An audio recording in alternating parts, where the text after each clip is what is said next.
Hello, welcome everybody to Build Fly Go. This is the big day. We are taking off from the Céu Flying Club in Santa Cruz in the state of Rio de Janeiro, and we are flying to the downtown airport in Rio, which we've been dreaming of and wanting to land at forever.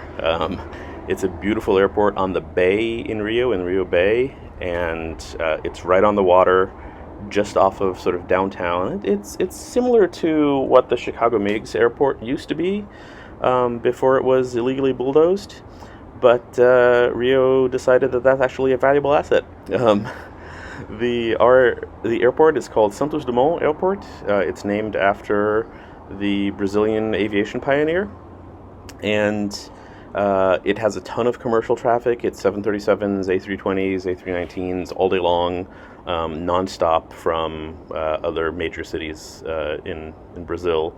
So we're going to be slotted in amongst all of that traffic. We called ahead with our flight plan and made sure that everything was going to be okay, and they were happy to make it work for us.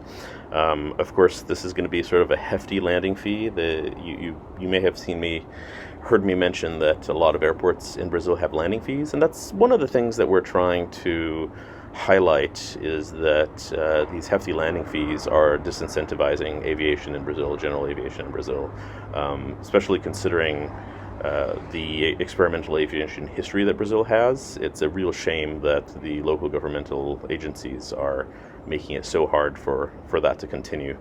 But anyway, we decided it was worth it, and here we are, where we just went down the coast, and they're sort of spacing us, so they're asking us for some S-turns, and there's a 360 coming up, and that's the Rio Bay entrance that you're seeing there. Just off the left, you'll notice the little tip, that's the Sugarloaf Mountain, and we're going to be flying over Niterói, which is the city across the bay from Rio.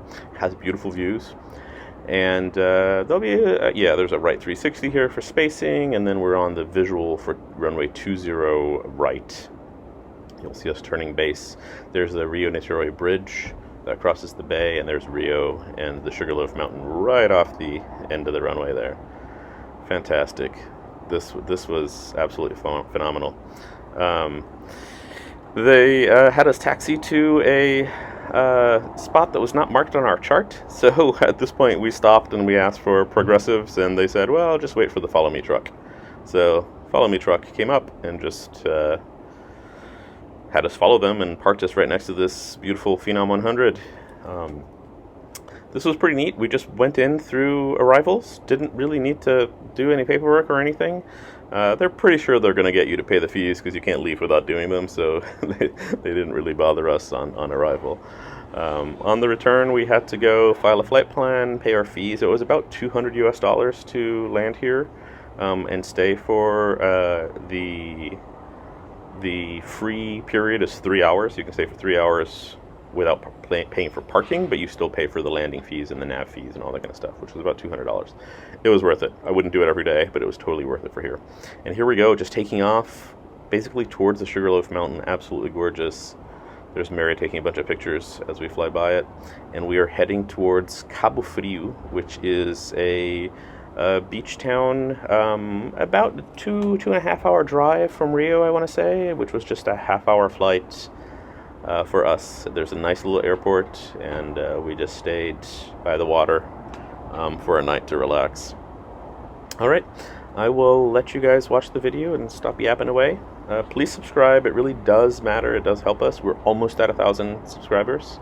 You just need to hit the little button, and that's all. All right, we'll talk to you soon.